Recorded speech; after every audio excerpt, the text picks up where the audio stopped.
Welcome to the Real Estate Espresso Podcast, your morning shot of what's new in the world of real estate investing. I'm your host, Victor Menasce. Today's show is a deep dive into the world of artificial intelligence. There's a lot of marketing agencies out there offering to write content for you for your website or your blog. The problem with hiring someone to do this work for you is that they're being asked to represent you. It's rare to have a ghostwriter capture your voice.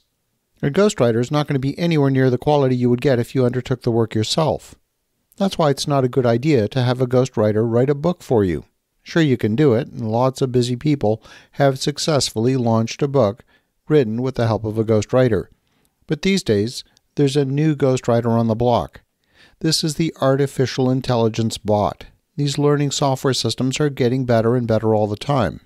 You can expect that an increasing number of people are starting to hurl marketing messages at you using an AI tool. On today's show, we're going to look at what an AI tool can generate. I started using a tool that uses the OpenAI framework as the underlying technology. This is one of the most widely used, and I asked the tool a very simple question. The question was, how much should I pay to purchase a rental property? And here's what it said. There are a few factors to consider when determining how much to pay for a rental property. Number one, the local real estate market. Look at comparable properties in the area to get an idea of what a fair price would be. Number two, the condition of the property. A property that needs significant repairs or renovations will generally be less expensive than a turnkey property. Number three, the potential rental income. Consider the potential rental income the property could generate and compare it to the cost of the property. That will help you determine the potential return on your investment. Number four, your budget. Make sure you have a clear idea of what you can afford before you start shopping for a rental property. It's also a good idea to work with a real estate agent or broker who is experienced with investment properties, as they can help you navigate the market and find a property that meets your needs and budget. Now, you could have a number of different reactions to the results produced. The first thing you might say is, wow, that's pretty good for a piece of software. We're used to software being literal and having very low natural language capability. The answer is clearly formulated and uses correct grammar. It has that going for it. But it's a little bit like saying, wow, that's pretty good, to a beginner violinist who's 4 years old. That same level of performance coming from a university graduate would get a negative review and a failing grade. The 4-year-old is not developed enough to play with vibrato and a refined acceleration of the bow. We may not know exactly what makes for an outstanding violin performance, but we can tell the difference between a 4-year-old and a concert violinist. On this show, our listeners are sophisticated real estate investors. The output of the AI tool could only be classified as a rookie answer, and not even a very good rookie answer at that. You, the listener, you know all about market cap rates and yield on cost. You know that the secret is to maximize the net operating income and to buy that income stream at a discount, or to add enough value that you can increase the income stream. Now, if you received a piece of marketing material from me using the output of an AI tool, you would probably have a negative reaction. You have no idea it's coming from a piece of software.